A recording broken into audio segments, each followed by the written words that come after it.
Olá pessoal, saudações a todos. Esse é o vídeo referente à nossa aula 6, Laboratório 6 de Circuitos e Técnicas Digitais. E o assunto desta aula é máquinas de estados finitos ou implementação de máquinas de estados em VHDL. Então vamos lá. Objetivos da aula. Primeiramente, entender a implementação de FSMs usando processos em VHDL. Tá? Implementar FSMs usando dois processos, tá? Essa não é a forma única de se implementar FSMs em VHDL, mas é a forma que a gente adota aqui, porque é uma das formas mais claras de fazer isso e também é uma forma bastante didática.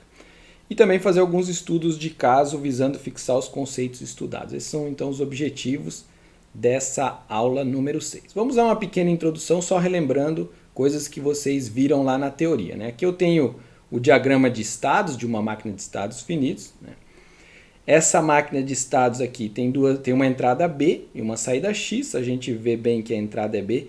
A entrada condiciona as transições aqui, algumas das transições de estados no meu diagrama de estados, enquanto que a saída é X, X definido aqui apenas para o estado atual, né? É o que a gente viu na teoria, né? Nesse formato de máquina de estados. E temos também, então, além da saída X e da entrada B, os estados bem definidos aqui, cada bolinha, ou cada ovo aqui, cada forma oval me define um estado, estado off, estado on1, estado on2, estado on3. As transições são dadas pelas setas, condicionadas em entradas ou não, e as saídas, né, dadas por X, ou as ações da minha máquina de estados. Tá? Tem diferentes nomenclaturas em cada lugar para esse tipo de coisa, mas está aqui a máquina de estados. Como é que funciona essa máquina de estados? Resumindo, quando ela é iniciada, ela deve ir para o seu estado off, né, esse estado off, e ela fica nesse estado off enquanto a entrada B for igual a zero, ou seja, enquanto B' for verdadeiro. A máquina permanece aqui no estado off.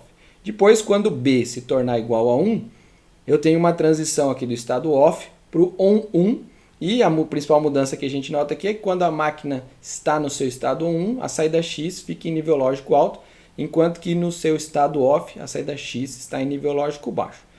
Beleza, chegou no estado on1, a minha máquina de estados tem transições autônomas aqui, ou seja, quer dizer, tem uma transição autônoma aqui para o estado on2, autônoma porque ela não é condicionada a nenhum valor de entrada. Então, chegou no estado on1, no próximo ciclo, na próxima transição positiva ou negativa de clock, depende do tipo de registrador que a gente está usando, temos uma transição para o estado on2. No estado on2 a saída continua igual a 1. Mais uma transição autônoma aqui do on2 para on3. Tá? E a máquina chega em on3, saída igual a 1. E finalmente outra transição autônoma, a máquina volta aqui para o estado off. Aí dependendo do valor de B, ela passa para o on1 ou se não, fica em off. Esse é um resumo do funcionamento dessa máquina de estados simples aqui. Tá, então isso aqui é a descrição, né, o diagrama de estados de uma máquina de estados, é a descrição comportamental de um circuito sequencial, basicamente. Agora, como implementar esse circuito? Porque para implementar um circuito a gente precisa de uma definição, de uma representação em termos de portas lógicas, flip-flops, registradores, enfim, as coisas que a gente já conhece muito bem. Bom, vocês viram lá na teoria que uma forma de se implementar esse tipo de máquina de estados é justamente esta apresentada aqui, que é uma forma que combina uma parte de lógica sequencial, em azul. Falei errado aqui, pessoal, não é uma parte de lógica sequencial, mas de lógica combinacional. E um registrador de estados de m bits. Então, um registrador normal que é responsável por armazenar uma palavra que representa o estado atual da minha máquina de estados. Então tá, o registrador armazena uma palavra de m bits aqui, colocada de forma genérica, m bits, que representa o estado atual do meu circuito. Aí a lógica combinacional, ela calcula duas coisas, calcula as saídas do circuito e calcula o próximo estado do meu circuito. Então, por exemplo, para esse diagrama de estados aqui, quando o meu circuito está no estado off, aqui, quando eu tiver um código correspondente ao estado off aqui, armazenado no meu registrador, a lógica combinacional tem que calcular qual que é o próximo estado, né, a partir também do valor da entrada. Então essa lógica combinacional recebe entrada e estado atual e calcula próximo estado da minha máquina de estado e saídas. Tá? Então no caso do off, se a entrada B é igual a zero, Essa lógica combinacional tem que fornecer como próximo estado aqui o próprio código do OFF, código binário correspondente ao estado OFF. E se a entrada B é igual a 1, a lógica combinacional tem que entregar aqui como cálculo de próximo estado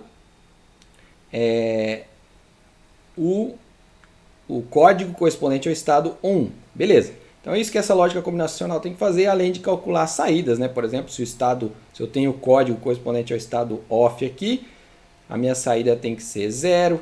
Se eu tenho o código correspondente ao estado ON1, minha saída tem que ser 1 e assim por diante. Enfim, só estou recapitulando rapidamente isso porque vocês viram isso lá na teoria. Maravilha. Como é que a gente vai fazer a implementação disso em VHDL? Bom, usaremos dois processos. Um dos processos vai justamente implementar a lógica combinacional. Tá? É um processo, então, que vai calcular saídas e próximo estado a partir do estado atual e das entradas do meu circuito. E um outro processo vai implementar o registrador de estados, que está aqui em vermelho, representado em vermelho. Tá? Que tem que ser atualizado na transição do clock. Eventualmente, posso ter uma entrada de reset para forçar um estado inicial. E assim por diante. Usaremos então dois processos simplesmente para implementar cada uma dessas coisas de forma independente. E com isso, né, com essa relação entre dois processos e essa estrutura aqui de circuito sequencial, né, de máquina de estados, a gente consegue ter uma implementação bem clara em VHDL. Então vamos lá ver um exemplo para entender como é que isso funciona. Tenho aqui um diagrama de estados de uma máquina de estados bem simples, dois estados, off, on, transições autônomas que não dependem de nenhuma entrada. Tá? No estado off do meu circuito, a saída X é igual a 0. No estado on, a saída X é igual a 1. Estado inicial é off. Então tá, isso aqui é o que me diz o diagrama de estados. Aqui está o código da implementação dessa máquina de estados, sendo que eu tenho um process para a implementação de um registrador com reset, inclusive, não só sensível ao clock, naturalmente o registrador é sensível ao clock, mas também com uma entrada de reset, né, que vai me permitir forçar um estado inicial para a minha máquina de estados, e um outro process representando a implementação aqui da lógica combinacional que calcula próximo estado e saídas a partir do estado atual. Né? Aqui eu não tenho nenhuma entrada nessa lógica combinacional, porque o meu circuito não tem nenhuma entrada, né? Não tem nada que condicione essas transições aqui, por exemplo. Beleza? A única entrada que a gente pode dizer é que a gente tenha um reset para forçar o estado inicial, mas essa entrada é assíncrona, né? Então a gente nem representa tão diretamente aí na nossa lógica combinacional de cálculo de próximo estado, né? Porque vai ser feito aqui no registrador o reset. Beleza. Bom, o primeiro detalhe que eu quero destacar aqui nesse código é essa linha de código. Bom, todo o resto do código é padrão para a gente, declaração das bibliotecas, declaração da entidade, né, que é a entidade minha FSM tem entrada clock, reset e saída X. Tá tudo standard logic, que é tudo de 1 bit, beleza? Isso aqui a gente já conhece bem. Mas o que é diferente aqui, já de cara para a gente, é essa linha de código, onde eu tenho a definição de um novo tipo de dados em VHDL. Para isso eu uso aqui a diretiva type, dou um nome para esse novo tipo de dados, né, que é states, e digo que ele pode ser, né, ou seja, esses states aqui, esse novo tipo de dados, ele pode assumir dois valores aqui de acordo com esse código, que é off ou on1. Bom, para que eu faço essa definição aqui de novo tipo de dados e ainda dei o nome aqui de states para esse novo tipo, que é bem sugestivo do propósito dessa definição? É justamente para evitar a necessidade de eu fazer uma codificação de estados explícita aqui no projeto da minha máquina de estados.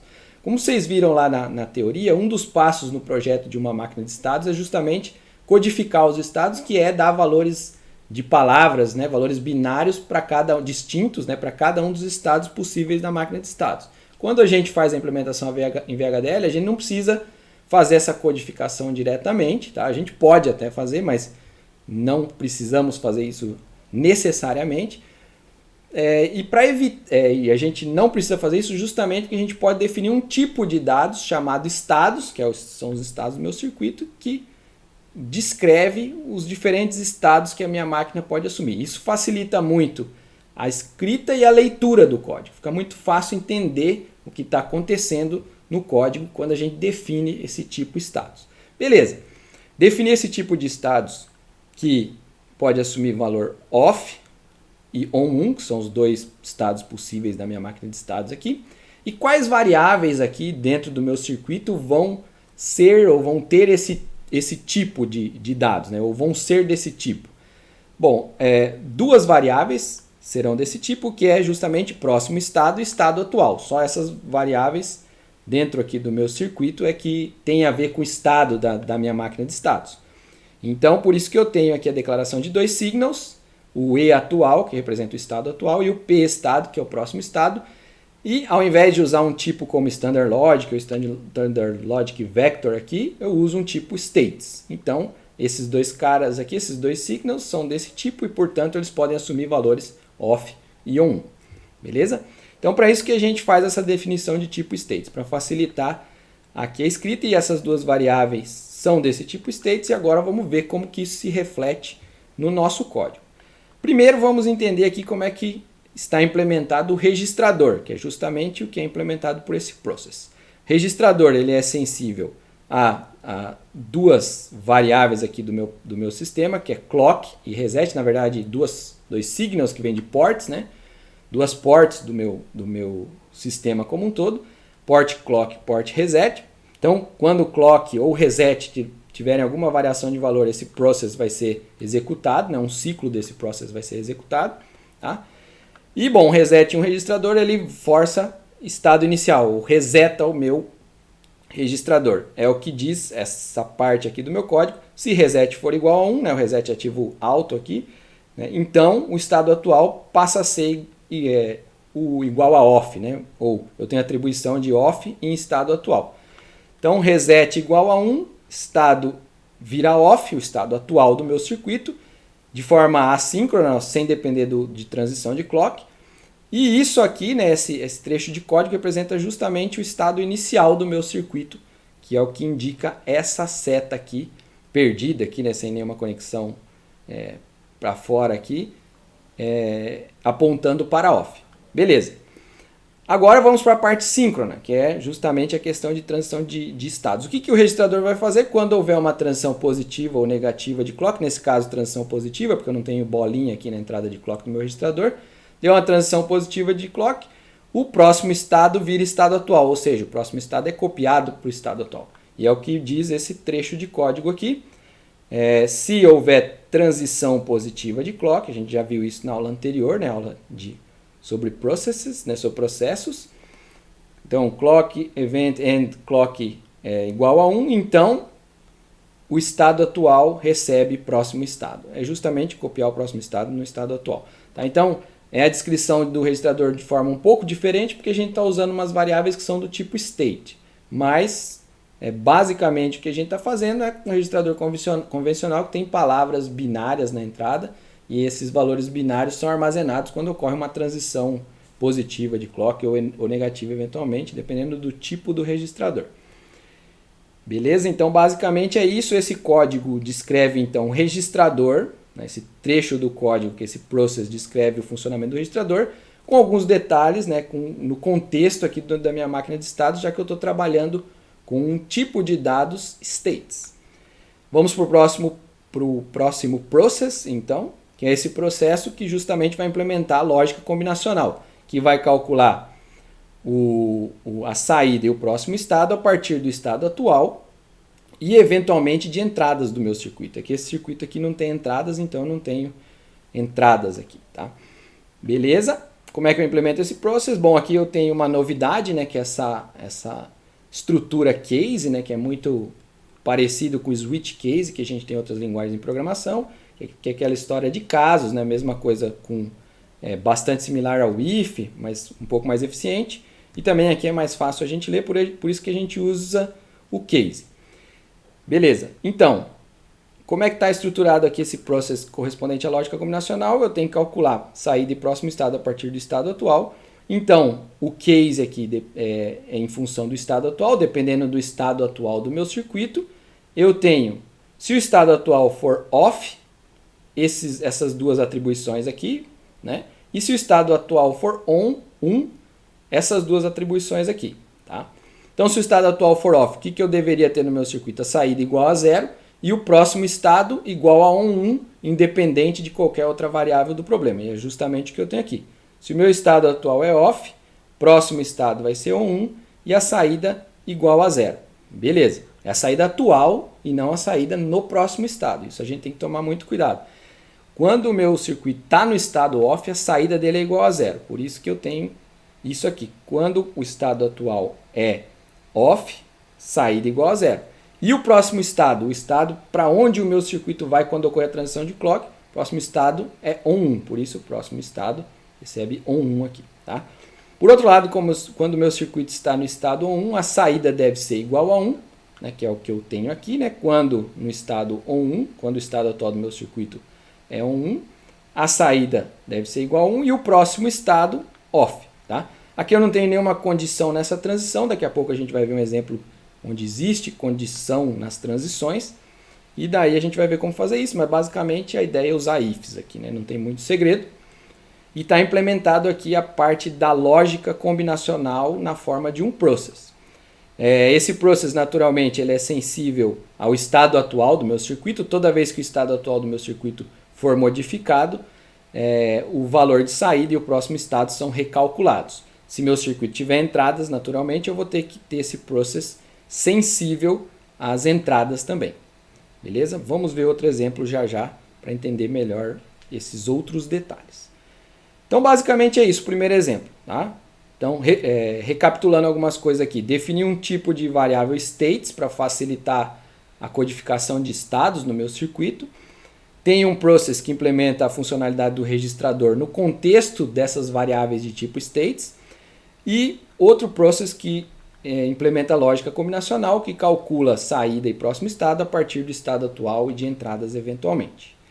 Maravilha. Aqui, um outro detalhe é o mesmo código, né? Só uma pequena modificação nesse código, mostrando como eu posso dar labels aqui, né? Nomes para os meus processes. Posso colocar um reg 2 pontos aqui antes do process para dizer que esse process corresponde a um registrador e comb aqui antes do meu process, para lógica combinacional, até para facilitar a leitura do código. Tá?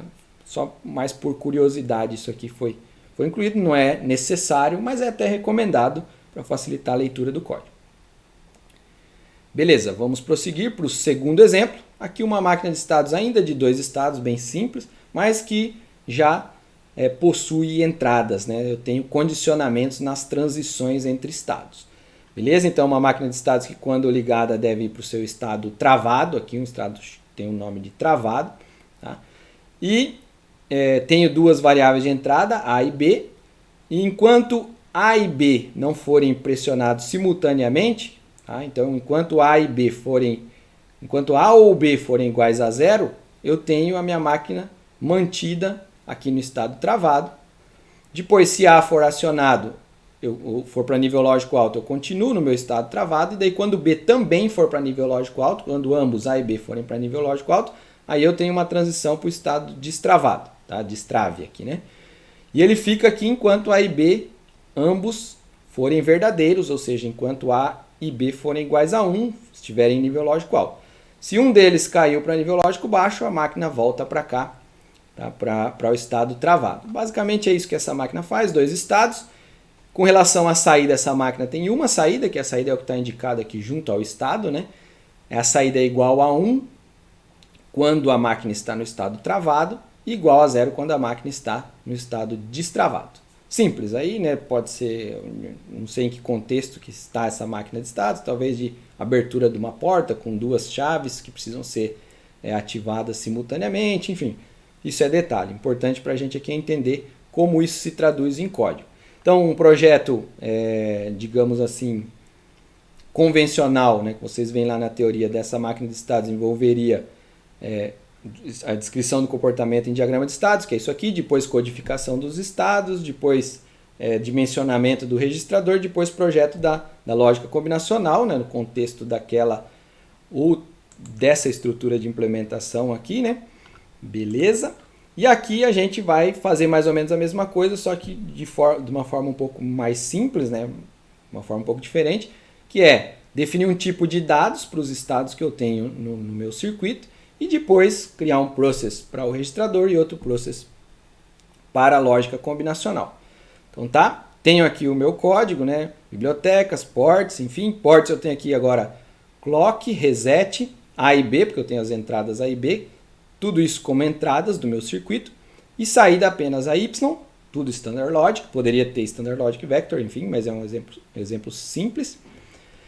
E tem a definição do tipo states, de novo, que é o tipo de dados do meu estado, o estado do meu circuito, né, que vai representar o estado atual e próximo estado do meu circuito.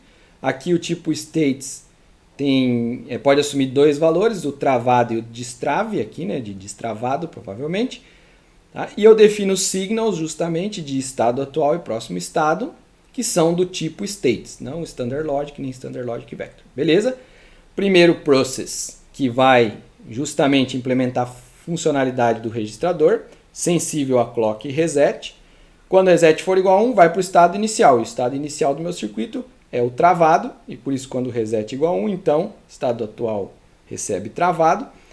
E quando houver transição positiva de clock, né, então o estado atual vai ser igual ao próximo estado, que é justamente na transição positiva de clock aqui que ocorre a transição entre estados, ou seja, o estado atual recebe o próximo estado. Agora um processo um pouco mais complexo aqui, justamente porque eu tenho entradas, um processo relativo à lógica combinacional de cálculo de próximo estado e de saídas do circuito a partir das entradas do estado atual. Ele é um pouco mais complexo que no exemplo anterior, naturalmente, porque aqui eu tenho duas entradas, mas também não é nada de outro mundo. Eu tenho a mesma estrutura case, né? A mesma estrutura case em relação ao estado atual. Se o estado atual for travado, ou seja, quando o estado atual é travado, eu executo esse código aqui, e quando o estado atual é destravado, executo esse código aqui. Tá? O que eu tenho para o meu circuito quando ele está no estado travado? A saída tem que ser igual a 1, Y recebe 1, portanto, quando o estado atual é o travado. E o próximo estado vai depender de A e B. Se A e B ambos forem iguais a 1, isso aqui vai ser verdadeiro e eu tenho uma transição para o destravado. Se qualquer um deles for igual a 0, ou seja, else, né, em relação a essa condição aqui de transição, ele fica no travado. Então, se A igual a 1 e B igual a 1, ambos iguais a 1, então o próximo estado é o destravado. Se ambos iguais a 1, isso aqui é verdadeiro, eu tenho essa transição daqui para cá. Tá? E se não, para qualquer outra condição de A e B, o próximo estado é o próprio travado, que é essa transição aqui. Beleza, está codificado aqui o cálculo da saída e do próximo estado a partir do estado atual e das entradas do circuito, quando o meu circuito está no estado travado. Por outro lado, quando ele está no estado destravado, né, quando o estado atual é destravado, aí eu tenho saída tem que ser igual a 0, que é o que eu tenho aqui. E se A e B forem iguais a 1, ambos iguais a 1, fica no estado destravado o meu circuito, né, que isso aqui vai ser verdadeiro. E se não, vai para o estado travado de volta. Então, beleza, tem aqui se A igual a 1 e B igual a 1, ambos iguais a 1, então o próximo estado é o próprio destravado, é o próprio estado atual. Se não, o próximo estado é o travado. Beleza? Então, está aqui o código correspondente a essa máquina de estados aqui, a implementação dessa máquina de estados finitos. Deixa eu ver, tinha um detalhe importante que eu queria mencionar aqui para vocês. Bom, sim, esse process aqui, agora ó, é interessante notar que esse process que calcula o próximo estado e também as saídas do circuito a partir do estado atual das entradas, ele é sensível também às entradas, não só à mudança de estado atual. Por quê? Porque, digamos que ocorreu uma transição de estado no meu circuito. Esse código rodou e calculou os novos valores de saída e próximo estado. Beleza? Se ele não for sensível às entradas também, quando uma entrada mudar, ele não vai recalcular esse novo valor aqui de próximo estado, eventualmente, e de saída, né? A saída aqui não é nem condicionada à entrada, né? Por causa que esse tipo de máquina de estado que a gente trabalha não tem esse condicionamento, mas enfim, vocês viram na teoria isso. Eu preciso que quando mude uma entrada, pelo menos o próximo estado seja recalculado, porque eu estou aqui no estado travado. A e B são ambos iguais a 0, os dois se tornaram igual a 1, imediatamente eu preciso recalcular qual que é o próximo estado para, na próxima transição de clock, eu ter a transição correta aqui para o destravado. Senão eu vou ficar aqui no travado para sempre e vou ter um atraso nas transições desejadas ou nas transições descritas aqui no meu diagrama de estados, beleza? Então, cuidado com isso, né? O process tem que ser sensível, esse process, segundo process, sensível à mudança no estado atual e também às entradas, enquanto que o outro geralmente é sensível só a clock, reset, eventualmente a set também, né? ou preset, beleza? Então, está aqui a estrutura dessa máquina de estados. Com isso, a gente tem aí um conjunto de 2 exemplos simples, mas que são bem ilustrativos de como implementar máquina de estados em VHDL. E a gente pode partir justamente para as tarefas. Temos 2 a 3 tarefas, né? 2 principais e uma avançada recomendada, que na verdade é só expandir a tarefa 2, mas vamos lá. Primeira tarefa é projetar um circuito digital que controla acendimento de 3 LEDs de acordo com essas regras aqui, tá? São regras bem simples, né? A partir dessas regras vocês vão ter que montar um diagrama de estados. Essa aqui é uma máquina de estados com 4 estados, se eu não me engano, e depois implementar o circuito. Tá? Para esse projeto aqui vocês devem usar o clock de 1 Hz, user top. E na tarefa 2 é implementar uma máquina de estados que controla a abertura de um cofre. É como se fosse uma codificação de uma sequência de teclas que deve ser pressionada para abrir um cofre. Tá? Então o cofre é controlado a partir dos botões Key 0 a Key 3 do DO2. Tem várias instruções aqui também. Detalhe importante, os botões Key 0 a Key 3 geram 0 quando são pressionados e 1 quando não estão pressionados, ou seja, as keys, elas quando não estão pressionadas geram nível lógico alto na saída e quando são pressionadas geram nível lógico baixo. Né? Seria aquela lógica de ativo baixo, né? Quando eu ativo a tecla, pressiono a tecla, ela fica em nível lógico baixo. Você tem que tomar cuidado disso no projeto. E daí tem outras regras aqui, que 3 deve ser reset, a sequência de teclas que deve ser pressionada e gerar a abertura do cofre está aqui descrita. Né? O LED R0 deve representar cofre aberto ou cofre fechado, e a ideia é usar o clock agora de 500 Hz, um clock bem rápido no user top. Enfim, são detalhes aí do projeto, não tem muito segredo.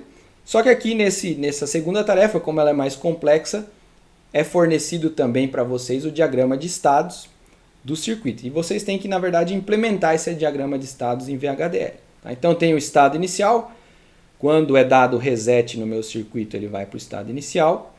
Tá? E a saída, o LED R0 é igual a 0 nesse estado inicial, ele fica aqui enquanto nenhuma tecla for pressionada, né? Aquela história, o key igual a 1 significa que a tecla não está pressionada, quando ela é pressionada vai para 0. Daí a minha sequência vamos ver lá, key 2, key 0 e key 1. Daí se a primeira tecla pressionada for key 2, né? Ela vai para nível lógico baixo, é a tecla correta.